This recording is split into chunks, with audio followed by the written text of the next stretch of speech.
श्री शिवाय नमस्तुभ्यं भक्तों। जय श्री कृष्णा। स्वागत है आप सबका हमारे YouTube चैनल में। आज के वीडियो में आप सुनेंगे श्री सत्यनारायण भगवान की संपूर्ण व्रत कथा। भक्तों, शास्त्रों में वर्णन मिलता है सत्यनारायण व्रत कथा का पाठ करने सुनने से 1000 यज्ञ करने के बराबर पुण्य फल की प्राप्ति होती है। सत्यनारायण भगवान व्रत कथा में भगवान विष्णु जी के सत्य स्वरूप के बारे में बताया गया है। इस व्रत का पाठ करने से, इस व्रत कथा को सुनने मात्र से घर में सुख समृद्धि का वास हो जाता है। भगवान लक्ष्मी नारायण की कृपा अपने भक्तों पर सदैव बनी रहती है।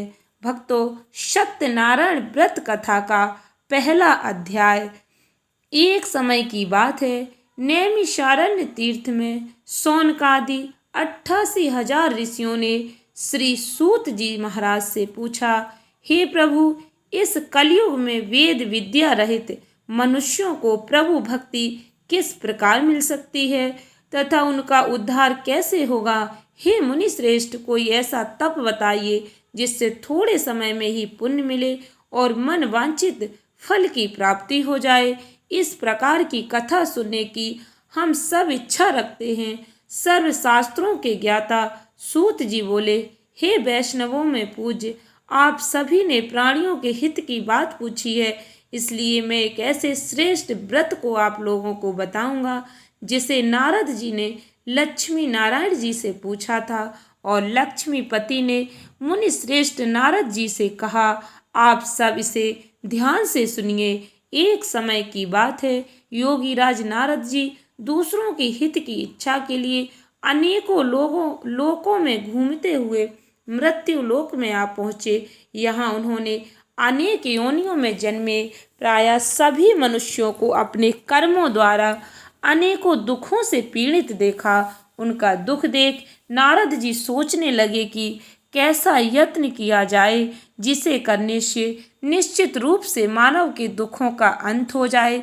इसी विचार पर मनन करते हुए वह विष्णु लोक में गए। वहाँ वह देवों के इस नारायण की स्तुति करने लगे, जिनके हाथों में शंख चक्र गदा और पद्म थे, गले में वरमाला पहने हुए थे। स्तुति करते हुए नारद जी बोले, हे भगवान, आप अत्यंत शक्ति से संपन्न हैं। मन तथा वाणी भी आपको नहीं पा सकती। आपका आदि मध्य तथा अंत नहीं है। निर्गुण स्वरूप सृष्टि के कारण भक्तों के दुख को दूर करने वाले हैं। आपको मेरा नमस्कार है। नारद जी की स्तुति सुन विष्णु भगवान बोले, हे मुनि श्रेष्ठ, आपके मन में क्या बात है? आप किस काम के लिए पधारे हैं, उसे निसंकोच कहें। इस पर नारद मुनि बोले कि मृत्यु लोक में अनेक योनियों में जन्मे मनुष्य अपने कर्मों के द्वारा अनेकों दुख से दुखी हो रहे। हे नाथ, आप मुझ पर दया रखते हैं तो बताइए कि वो मनुष्य थोड़े प्रयास से ही अपने दुखों से कैसे छुटकारा पा सकते हैं। श्री हरि बोले, हे नारद, मनुष्यों की भलाई के लिए तुमने बहुत अच्छी बात पूछी है।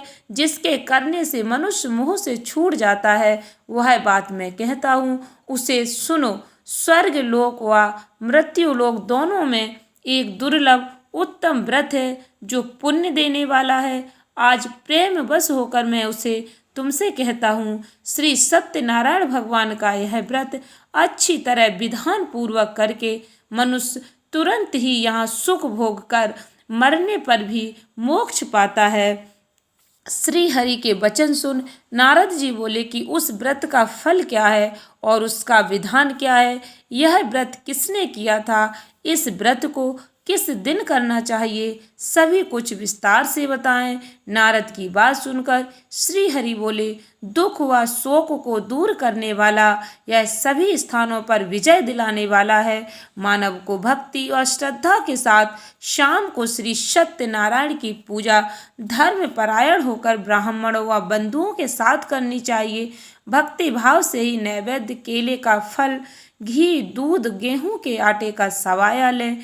गेहूं के स्थान पर साठी का आटा, शक्कर, गुड़ लेकर सभी खाने योग्य पदार्थों को मिलाकर भगवान का भोग बनाएं। ब्राह्मणों सहित बंधु बांधवों को भी भोजन कराएं, उसके बाद स्वयं भोजन करें, भजन कीर्तन के साथ भगवान की भक्ति में लीन हो जाएं। इस तरह से सत्यनारायण भगवान का यह व्रत करने पर मनुष्य की सारी इच्छाएं निश्चित रूप से ही पूरी होती हैं। इस कलिकाल अर्थात कलयुग में मृत्यु लोक में मोक्ष का यही एक सरल उपाय बताया गया है। श्री सत्यनारायण व्रत कथा का पहला अध्याय संपूर्ण। बोलिए श्री सत्यनारायण भगवान की जय। सत्यनारायण भगवान की व्रत कथा का दूसरा अध्याय। सूत जी बोले, हे ऋषियों, जिसने पहले समय में इस व्रत को किया था उसका इतिहास कहता हूँ, ध्यान से सुनो। सुंदर काशीपुरी नगरी में एक अत्यंत निर्धन ब्राह्मण रहता था। भूख प्यास से परेशान वह धरती पर घूमता रहता था। ब्राह्मणों से प्रेम करने वाले भगवान ने एक दिन ब्राह्मण का वेश धारण कर उसके पास जाकर पूछा, हे विप्र, नित्य दुखी होकर तुम पृथ्वी पर क्यों घूमते हो? दीन ब्राह्मण बोला, मैं निर्धन ब्राह्मण हूँ, भिक्षा के लिए धरती पर घूमता हूँ।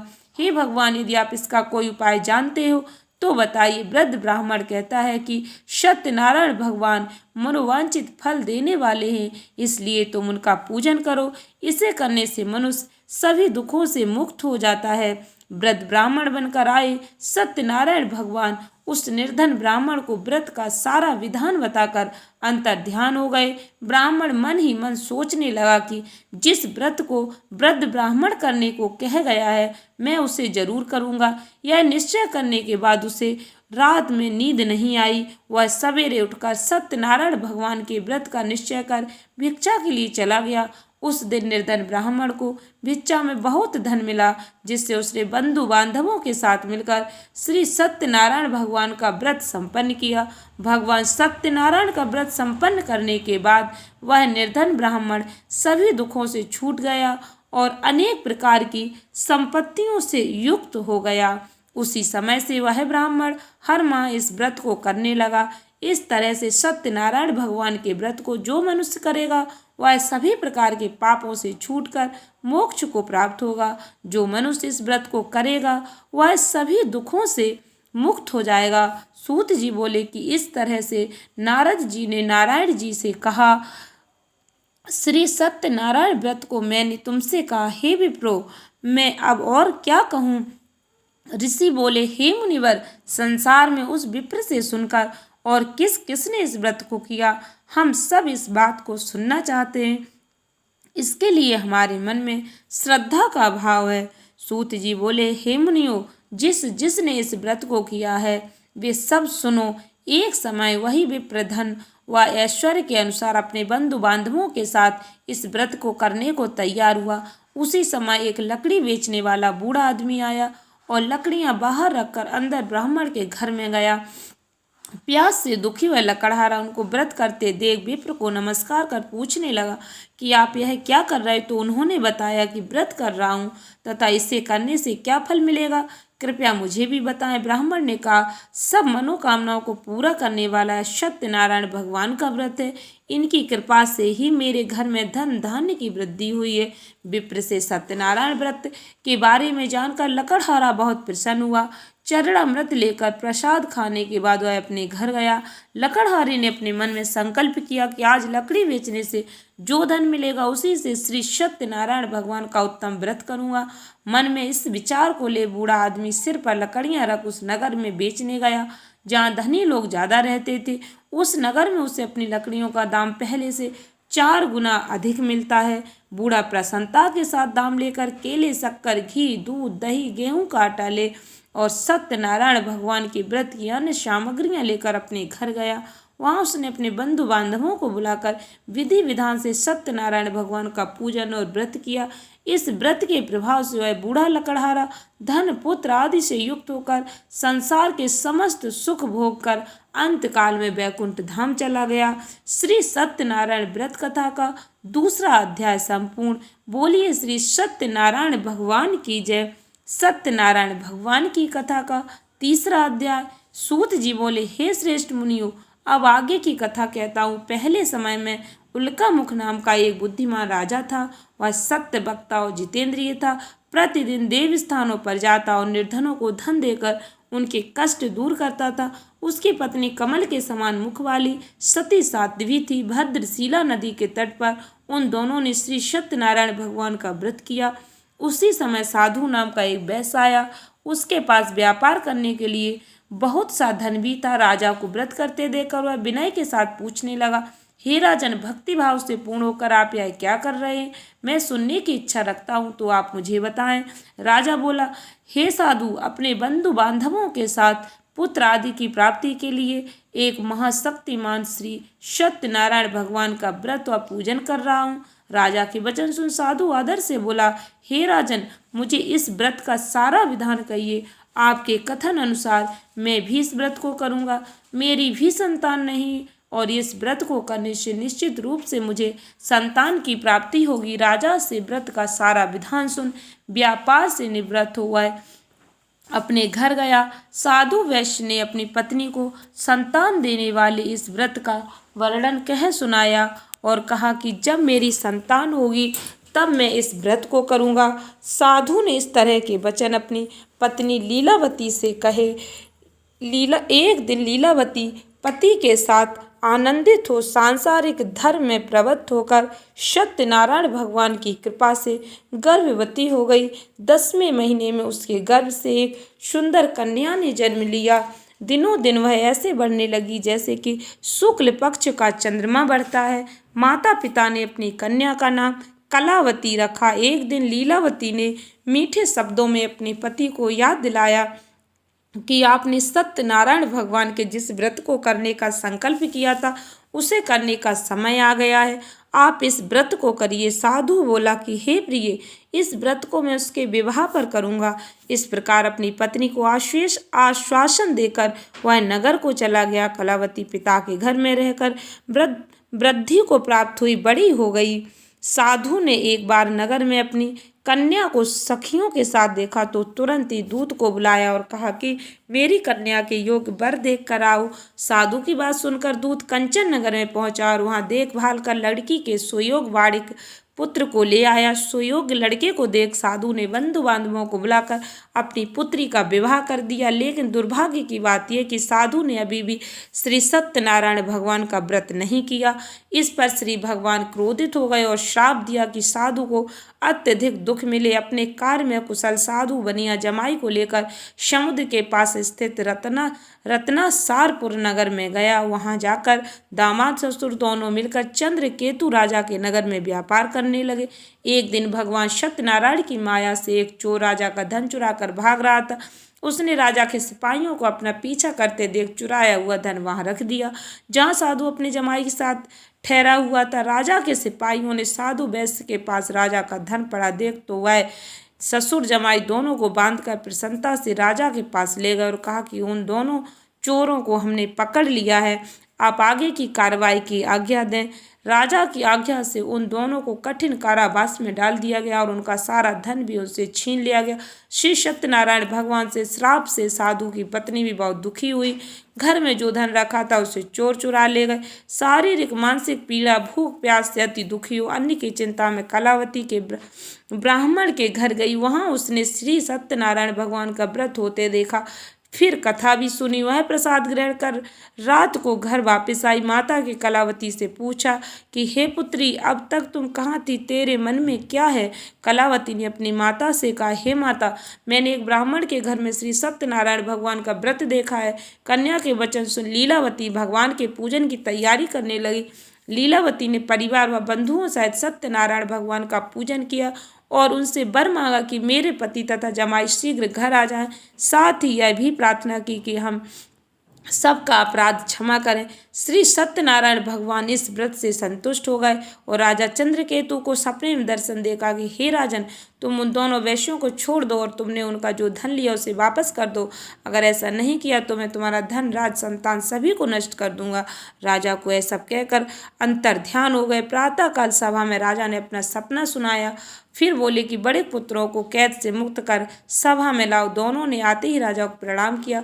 राजा मीठी वाणी में बोला, हे महानुभावों, भाग्यवश ऐसा कठिन दुख तुम्हें प्राप्त हुआ, लेकिन अब तुम्हें कोई भय नहीं है। ऐसा कह राजा ने उन दोनों को नए वस्त्र आभूषण भी पहनाए और जितना धन उनका लिया था उससे दुगना धन वापस कर दिया। दोनों बैस अपने घर को चल दिए। श्री सत्यनारायण कथा का तीसरा अध्याय संपूर्ण। बोलिए श्री सत्यनारायण भगवान की जय। सत्यनारायण भगवान की व्रत कथा का चौथा अध्याय। सूत जी बोले, वैश्य ने मंगलाचार कर अपनी यात्रा आरंभ की और अपने नगर की ओर चल दिए। उनके थोड़ी दूर जाने पर एक दंडी वेशधारी श्री सत्यनारायण ने उनसे पूछा, हे साधु, तेरी नाव में क्या है? अभिवाड़ी बड़े खस्ता हुआ बोला, हे दंडी, आप क्यों पूछते हो? क्या धन लेने की इच्छा है? मेरी नाव में तो बेल और पत्ते भरे हुए हैं। वैश्य के कठोर वचन सुन भगवान बोले, तुम्हारा वचन सत्य हो। दंडी ऐसे वचन के वहां से दूर चले गए। कुछ दूर जाकर समुद्र के किनारे बैठ गए। दंडी के जाने के बाद साधु वैश्य ने नित्य क्रिया के पश्चात नाव को ऊंची उठते देखकर अचंभा माना और नाव में बेल पत्ते आदि देखो है मूर्छित हो जमीन पर गिर पड़ा। मूर्छा खुलने पर वह अत्यंत शोक में डूब गया। तब उसका दामाद बोला कि आप शोक न मनाएं, यह दंडी का शाप, इसलिए हमें उनकी शरण में जाना चाहिए, तभी हमारी मनोकामना पूरी होगी। दामाद की बात सुनकर वह दंडी के पास पहुंचा और अत्यंत भक्तिभाव से नमस्कार करके बोला, मैंने आपसे जो जो असत्य वचन कहे थे उनके लिए मुझे क्षमा कर दें। ऐसा कहकर महान शोक आतुर हो रोने लगा। तब दंडी भगवान बोले, हे बड़े पुत्र, मेरी आज्ञा से बार बार तुम्हें दुख प्राप्त हुआ है। तू मेरी पूजा से विमुख हुआ। साधु बोला, हे भगवान, आपकी माया से ब्रह्मा आदि देवता भी आपके रूप को नहीं जानते, तब मैं अज्ञानी कैसे जान सकता हूँ? आप प्रसन्न होइए और मुझ सामर्थ्य के अनुसार मैं आपकी पूजा करूँगा। मेरी रक्षा करो और पहले के समान नौका में धन भर दो। साधु वैश्य के भक्ति पूर्वक वचन सुनकर भगवान प्रसन्न हो गए और उसकी इच्छा अनुसार वरदान देकर अंतर ध्यान हो गए। ससुर जमाई जब नाव पर आए तो नाव धन से भरी हुई थी। फिर वहीं अपने अन्य साथियों के साथ सत्यनारायण भगवान का पूजन कर अपने नगर को चल दिए। जब नगर के नजदीक पहुंचे तो दूत को घर पर खबर करने के लिए भेज दिया। दूत साधु की पत्नी को प्रणाम कर कहता है कि मालिक अपने दामाद सहित नगर के निकट आ गए हैं। दूत की बात सुन साधु की पत्नी लीलावती ने बड़े हर्ष के साथ सत्यनारायण भगवान का पूजन कर अपनी पुत्री कलावती से कहा कि मैं अपने पति के दर्शन को जाती हूँ, तू कार्य पूर्ण कर शीघ्र आ जा। माता के ऐसे वचन सुन कलावती जल्दी में प्रसाद छोड़ अपने पति के पास चली गई। प्रसाद की अवज्ञा के कारण श्री सत्यनारायण भगवान रुष्ट हो गए और नाव सहित उसके पति को पानी में डुबो दिया। कलावती अपने पति को वहां न पाकर रोती हुई जमीन पर गिर गई। नौका को डूबा हुआ देख वह कन्या को रोता देख साधु दुखी होकर बोला कि हे प्रभु, मुझसे तथा मेरे परिवार से जो भूल हुई उसे क्षमा करें। साधु के दीन वचन सुनकर श्री सत्यनारायण भगवान प्रसन्न हो गए और आकाशवाणी, हे साधु, तेरी कन्या मेरे प्रसाद को छोड़कर आई, इसलिए उसका पति अदृश्य हो गया। यदि वह घर जाकर प्रसाद खाकर लौटती है तो इसे उसका पति अवश्य मिलेगा। ऐसी आकाशवाणी सुन कलावती घर पहुंचकर प्रसाद खाती है और फिर आकर अपने पति के दर्शन करती है। उसके बाद साधु अपने बंधु बांधवों सहित श्री सत्यनारायण भगवान का विधि विधान से पूजन करते हैं। इस लोक का सुख भोग अंत में स्वर्ग को प्राप्त होते हैं। श्री सत्यनारायण व्रत कथा का चौथा अध्याय संपूर्ण। बोलिए श्री सत्यनारायण भगवान की जय। सत्यनारायण भगवान की व्रत कथा का पांचवा अध्याय। सूत जी बोले, हे ऋषियों, मैं और भी एक कथा सुनाता हूँ, इसे भी ध्यान पूर्वक सुनो। प्रजा पालन में लीन तुंग ध्वज नाम का एक राजा था। उसने भी भगवान का प्रसाद त्याग कर बहुत ही दुख प्राप्त किया। एक बार वन में जाकर वन पशुओं को मारकर वह बड़ के पेड़ के नीचे आया और उसने ग्वालों को भक्तिभाव से अपने बंधुओं सहित सत्यनारायण भगवान का पूजन करते देखा। अभिमानवश राजा ने उन्हें देखकर भी पूजा स्थान में नहीं गया और न ही उसने भगवान को नमस्कार किया। ग्वालों ने राजा को प्रसाद दिया, लेकिन उसने वह प्रसाद नहीं खाया और प्रसाद को वहीं छोड़ वह अपने नगर को चला गया। जब वह नगर में पहुंचा तो वह सब कुछ तहस नहस हुआ पाया तो वह शीघ्र ही समझ गया कि यह सब भगवान ने ही किया। दोबारा ग्वालों के पास पहुंचा और विधि पूर्वक पूजा करके प्रसाद खाया तो श्री सत्यनारायण भगवान की कृपा से सब कुछ पहले जैसा हो गया। दीर्घ काल तक सुख भोगने के बाद मरणोपरांत उसे स्वर्ग लोक की प्राप्ति हुई। जो मनुष्य परम दुर्लभ इस व्रत को करेगा तो भगवान सत्यनारायण की अनुकंपा उसे धन से परिपूर्ण कर देगी। निर्धन धनी हो जाता है, भय मुक्त हो जीवन जीता है। संतानहीन मनुष्य को संतान सुख मिलता है और उसके सारे मनोरथ पूर्ण होने पर वह मानव अंत काल में वैकुंठ धाम को जाता है। सूत जी बोले, जिन्होंने पहले इस व्रत को किया है, अब उनके दूसरे जन्म की कथा कहता हूँ। वृद्ध सतानंद ब्राह्मण ने सुदामा का जन्म लेकर मोक्ष की प्राप्ति की। लकड़हारे ने अगले जन्म में निषाद बनकर मोक्ष प्राप्त किया। उल्का मुख नाम का राजा दशरथ होकर वैकुंठ को प्राप्त हुए। साधु नाम के वैश्य ने मोरध्वज ध्वज बनकर अपने पुत्र को आरे से चीरकर मोक्ष प्राप्त किया। महाराज तुंग ध्वज ने स्वयंभू होकर भगवान में भक्ति युक्त होकर कर्म कर मोक्ष पाया। श्री सत्यनारायण व्रत कथा का 5वां अध्याय संपूर्ण। बोलो श्री सत्यनारायण भगवान की जय। भक्तों, सत्यनारायण व्रत कथा सभी भक्तों को अवश्य सुननी चाहिए। आशा करती हूँ वीडियो अच्छी लगी होगी, उपयोगी लगी हो तो सत्यनारायण व्रत कथा अधिक से अधिक मित्रों को शेयर करें। धन्यवाद भक्तों। श्री शिवाय नमस्तुभ्यम।